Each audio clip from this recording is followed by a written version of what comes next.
Hello students, आज की class में आपका स्वागत है। कक्षा 8वीं राजनीति शास्त्र पार्ट 2 हमारा संविधान।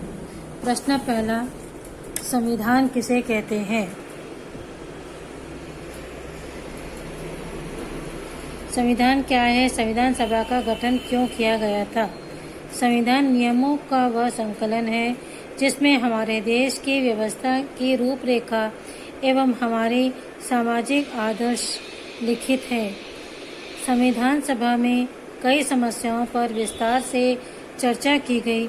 यह चर्चा 3 साल तक चली, तब जाकर के संविधान का निर्माण हुआ। यह संविधान भारत में 26 जनवरी सन 1950 को लागू किया गया। जब भारत में अंग्रेज थे तो विभिन्न धर्म, भाषा और क्षेत्र की महिलाओं पुरुषों ने अंग्रेजों के खिलाफ मिलकर लड़ाई लड़ी। वे चाहते थे कि भारत एक स्वतंत्र देश बने। आज़ादी की इस लड़ाई के साथ साथ लोग एक और सवाल से जूझ रहे थे कि अंग्रेजों के जाने के बाद देश का शासन कैसे चलेगा। क्या हमें राजाओं के शासन को अपना लेना चाहिए या जनता द्वारा चुने हुए प्रतिनिधियों का शासन होना चाहिए? इस प्रकार एक और प्रश्न यह था कि ज़्यादातर अधिकार किसके पास होने चाहिए, प्रधानमंत्री या राष्ट्रपति के पास? क्या महिलाओं को भी पुरुषों के समान अधिकार मिलना चाहिए? सभी धर्म के लोगों को अपना अपना धर्म मानने का अधिकार होना चाहिए। सभी बच्चों की शिक्षा प्राप्त करने का अवसर कैसे मिले? हम सभी जानते हैं कि हमारे देश में छुआछूत की समस्या व्याप्त है, तो इस समस्या को कैसे दूर किया जाए? इस प्रकार के ऐसे कई सवाल राष्ट्रीय आंदोलन के दौरान उभरकर सामने आए।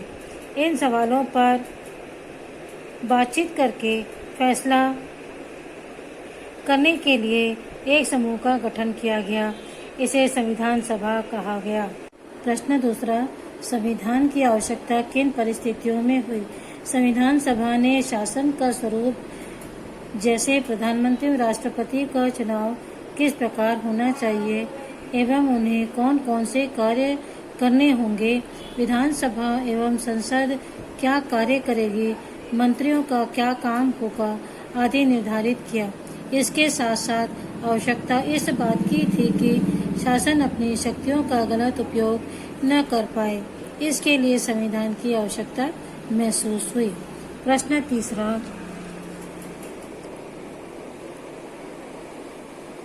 संविधान की उद्देशिका में दिए गए समता शब्द से आप क्या समझते हैं? संविधान की उद्देशिका में समता के संदर्भ में निम्नलिखित कथन प्रस्तुत हैं।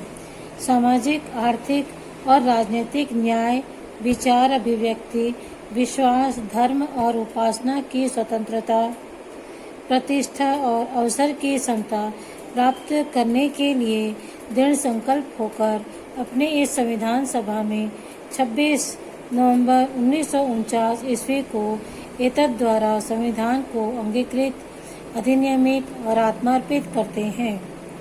उक्त कथनानुसार समता से तात्पर्य है कि उपरोक्त सभी क्षेत्रों में भारत के सभी नागरिकों को समान अवसर मिले तथा समता के साथ तथा समानता के साथ कार्य करते हुए अपना विकास कर सके, वह समाज में प्रतिष्ठा प्राप्त कर सके। प्रश्न चौथा, भारत का संविधान 1950 में 26 जनवरी को ही क्यों लागू किया गया? स्वतंत्रता आंदोलन के दौरान लाहौर अधिवेशन में भारतीय राष्ट्रीय कांग्रेस 26 जनवरी सन 1929 को पूर्ण स्वराज्य का संकल्प लिया था। इस पूर्ण स्वराज्य के संकल्प दिवस के महत्व को बनाए रखने के लिए 26 जनवरी सन 1950 को देश का संविधान लागू किया गया। अगला प्रश्न पांचवा है, यदि संविधान नहीं होता तो क्या क्या दिक्कतें होती? यदि हमारे देश में संविधान नहीं होता तो हमारा देश पुनः अन्य देशों के अधीन हो जाता। जिस प्रकार किसी बस की स्टीयरिंग फेल हो जाने पर वह कंट्रोल से बाहर होकर खाई में गिर जाती है, और उसी प्रकार हमारे देश में आए दिन मारकाट मचती रहती। कोई भी व्यक्ति निडर होकर अपराध कर सकता था। औरतों व बच्चों का घर से निकलना दूभर हो जाता। देश की कोई रक्षा नहीं करता। ताकतवर लोग कमजोर व्यक्तियों का शोषण करते आदि बहुत सी दिक्कतें आती। प्रश्न 6वां, यदि समाज में कोई नियम या कानून न हो तो क्या होगा? यदि समाज में कोई नियम या कानून न हो तो समाज व देश में अशांति व भय का माहौल रहेगा। असामाजिक तत्व हम अपनी मनमानी करने लगेंगे, क्योंकि उन्हें नियमों का कोई, कानून का कोई भय नहीं होगा। समाज में अनैतिकता, अत्याचार, लूट खसोट जैसी घटनाएं प्रतिदिन की घटना हो जाएगी। असामाजिक व्यक्ति समाज में शान से रहेंगे तथा शांतिप्रिय व्यक्तियों, महिलाओं व बच्चों का समाज में रहना मुश्किल हो जाएगा। अतः सभ्य एवं शांतिपूर्ण समाज के निर्माण हेतु नियम कानून का होना अत्यंत आवश्यक है। राष्ट्रीय एकता को समझाइए। राष्ट्रीय एकता को हम इस प्रकार से समझ सकते हैं।